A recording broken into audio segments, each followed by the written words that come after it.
Early on Monday, Israel unleashed strikes dubbed Operation Black Flag. It came after a suspected Houthi attack on a ship in the Red Sea and marks one of Israel's largest military actions in Yemen to date.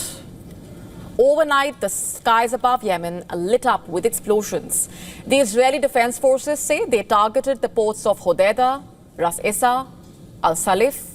The IDF also claimed to have hit major power station at Ras Kanatib power station.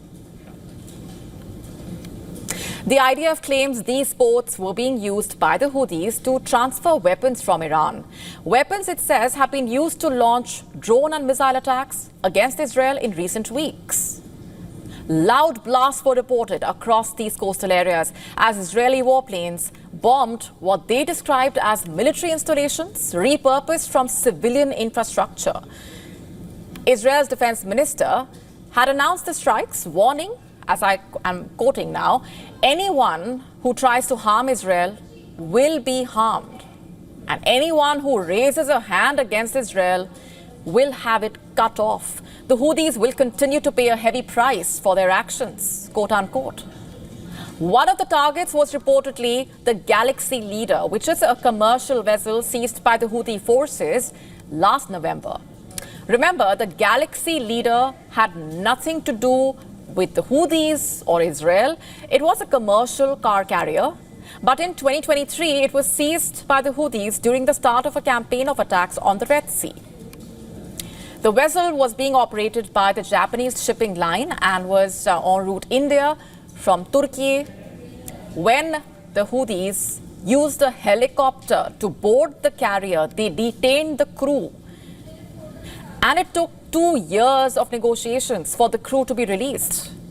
The ship was taken to the coast of Yemen after it was hijacked and has been operated by the Houthis ever since. It was seized because the shipping line's parent firm was co-owned by an Israeli businessman, Ibrahim Ungar. Now, according to the IDF, the Houthis installed radar systems on the ship to track maritime traffic as well as planned attacks on vessels in the Red Sea.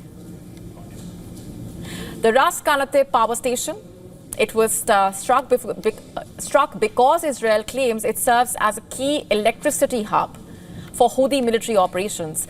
Israel called it another example of how civilian sites are being militarized by the Yemen-based group. Remember, Israel views the Houthis as part of a broader Iranian-backed network operating against it in the region, a network that includes Hezbollah in Lebanon, militia groups in Syria and Iraq. The Houthis, meanwhile, have hit back. The Houthi military spokesperson said in a televised speech that the group fired a ballistic missile at central Israel's Jaffa area on Sunday, calling it a significant military operation. The missile, dubbed Palestine 2 by the Houthis, was declared a success by their leadership. Israel is yet to confirm any damage or casualties from the strike.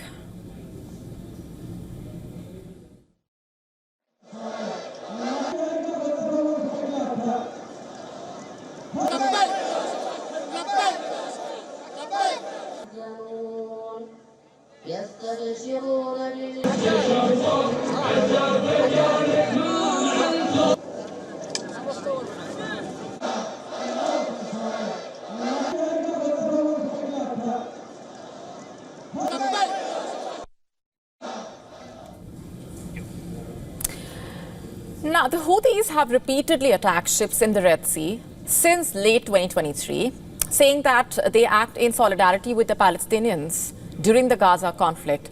Earlier this year itself, a US brokered deal had temporarily paused their attacks. But after Israel's recent operations targeting Iranian sites, the Houthis resumed missile and drone strikes.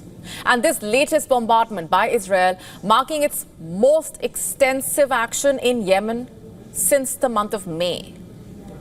That's when joint US-Israeli strikes targeted Houthi infrastructure. Both Israel and the US have struck Houthi ports before, including an American attack in April that killed at least 74 people.